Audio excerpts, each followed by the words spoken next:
A very, very quick one. Actually, me can demo man and organ harvesters. They are still sticking around here. Ima, I chara hoko, ya de kahala butora but halabu. But the spate of how they kidnap people and do their business reduced. But I want to tell Undimu again that these organ harvesters are still here. They have changed the pattern. They have changed the pattern. They have changed the way they operate. And I want to tell us that some police officers are working with organ harvesters in Imo. Courtesy of the testimony we got. I have 2 audios here, but I will just play, I'll just cut it, because I'm no most of you the audio of a guy, Habrule, and some girls, Habrule, from Naza here. I just play small so that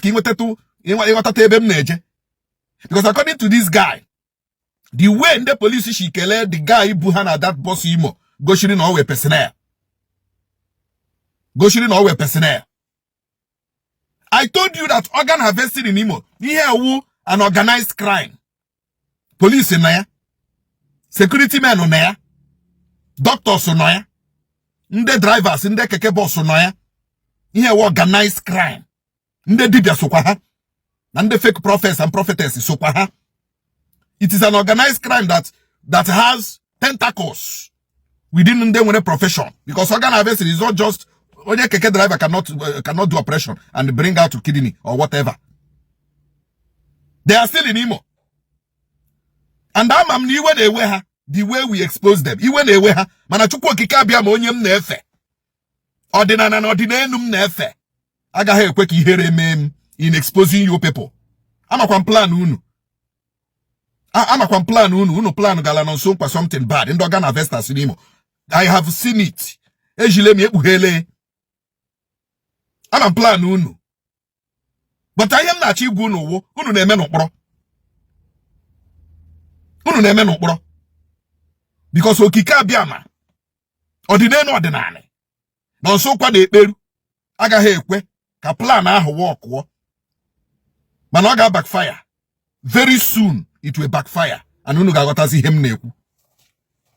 Adeji nwa dibia ele mgbọrọgwụ. Adeji nwa dibia ele mgbọrọgwụ. At all. I am trying to make you they aware. So now the exposition, now the revelation. And I'm at you. Makanu na mahonyu ni rame kura ihe. Makanu nye nom nime. Karido nya unu cheno no unu nime. Emepe anyu unu nime mmụọ unu ka aghọta ebe m na-eje. Let me play this voice note first. Ijigwakwa unu na ndị aka nọ n'Imo State. They are still here. They are still here. Manoko onye ọbụla, be very, very careful in whatever you are doing. Be very, very careful. Baba, the last place I'm recognized the war Mogoma. Actually, here Babas, a mamma Beshin Hababa to busy, shoe busy, Babafto Mogoma. Show Mogoma, Bagide village, Kabakidre. Bagide. Another place I post out, that's express on nature expressway, also on nature. Cross or Baba, side irritated. Back Ababra, divert Ababa Nimohe. And when police has jam on us, I want police the only police people don't these people, and then on a police junction. Now, Nehu school, Nehu police junction, Nehu school, on the police and Kele, they recognized him as a personnel. That was why the board, Nekuse, when you police. They greeted him well. Yeah, I got it. And when they had the KB, I push away, I be away, anything. They greeted him, he just passed. How do we bend them mad or hey, wait to the way? Ah, got a chunk of them mad or hey, will you give you over the gun point at your head? Now, as you show now, I'm at those 3 girls. I will tell them that those 2 girls, I mean. How about get the after side? That was the last place I recognized. The next place we more Kappa. Baba imoya imokoya Baba limoya bagide imoya wara the kashinga I don't know the distance imoya baba the kashina number 1 Baba we hiaba imi hiaba the distance of imoya baba before her drop 1 and yaba jiko continue gagide route particular spot. Eba aka huziri camp ebe ha na. You will start seeing people's clothes, wares, handbag, shoes, face cap. Oh. You will start seeing people's properties, her wares and all the rest. Nga kam na mate bagage. Shabam nafo. Amam henne me mission. Egbe ka no kwa nishi. Then those two men need to nihu. Anyị na ha sokwara bani mo ya. Afọrọ ndakwa anya na ha niile. I have one of those two people. Power inside. I didn't see those people again till Anyala. I don't get any more here that morning. No get any more here Chinese. At a point, it has to and you were my channel. But all those girls got to say one side, from they say the other side. And so she seems to do with master to him. By then, never for challenge SIM card down, remove every damn thing. And when you kids in your communication, I don't get the rebound, Hoyana, JG, Mamban. It was around to 9. Those 5 people who not there are not already before Anyapata. What are those people? Kagabu. They slaughtered those people. It was obvious because after they came out, Anglo Black Habuchanaka Namahaji were problem. Like it was very obvious to all that. Nagaragabunda Hebu. Naya Shinimola Popoha, cases in Nimo Hapopazi, and you name it a house, or where door, where window, how just how no. It was not a well constructed building. I thought it was on a wire deck.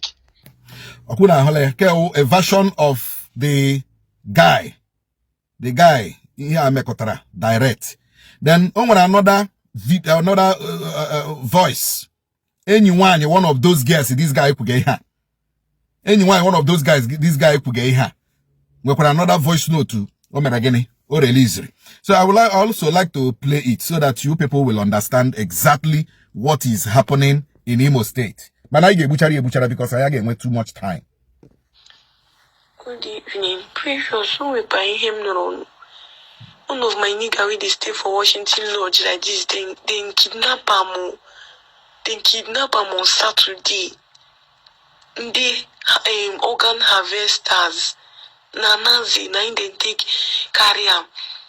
For boss, they shout maternity, police post, maternity. He enter. No only be the first person we enter. They come drive, confront. Reach for the Glen John bus like that. The Glen John bus stop there. Carry like them 3 extra girls. See continue. Come reach family mat. Close door. We be one in also. See if them turn, I got back here. See them go shoot them, throw them from motor. And this is the thing I'm telling you around 7 a.m. The nigga from in village they come back to come open shop now. Only for him to encounter that shit. Do you know that the driver was a policeman? Like he just wear normal police clothes. Like not as police they carry wear mufti now, but you go know a police person because he reached that police post. Greet the police people, hail him. Then greet them. They continue their journey. These people pass Yawa, chewing Ubinzi. From Ubinzi, inside, front, they enter. So, all you get that these people are in town. Ndakanoya, codedly. They are still in Imo State. Now, look at it very, very attentively and very, very well. Ehona. Onye ọwụla wu a driver, keke bus driver na-enwe ha afụ ọnụ. Nyo moto ye nyo befe baya. Every police officer, security agent na-akpụta shi afụ ọnụ ha. No security agent mana ọnụ ya na hapụ afụ ọnụ. Dan ọkwa na ọ hapụrụ afụ ọnụ we security agent, mana ọwụ ha normal police officer. Mana ọ police yo, but ọwụ ha normal police officer. Either nde tiger base nda, ma ọ bụ nde ihe. So be very, very careful. Be very, very careful. These organ harvesters are still looking around and the leak is sticking around in Imo. Be very, very careful. In our Balamo to be very careful. They thought we have relaxed, but we have not relaxed. We are waiting for this opportunity to still expose them, and they have exposed themselves. I hear that guy. I get back, get chapa, get him pause, get him up, ndemado, ndebrulebu. Even the boy mechara na that audio. Now the guy gwariasia na uru na enwere call. Na uru na call batara na aka he release here. Because ha mechara na ego. Almost 3 million. And those other guests na ego. before kpọpụta ha si ha lawa. But ha nọ ga egbuo ndị mmadụ. Ha nọ ga ahụ ndị egburu. Egbuo ndị ga-azụ flesh, azụrụ flesh, ndị restaurant nọ n'Owerri, ndị hotels nọ n'Owerri, na-ere anụ mmadụ. And the restaurant ndị anụ n'Owerri wo o nwere particular individuals na-asị ha na ha need human flesh.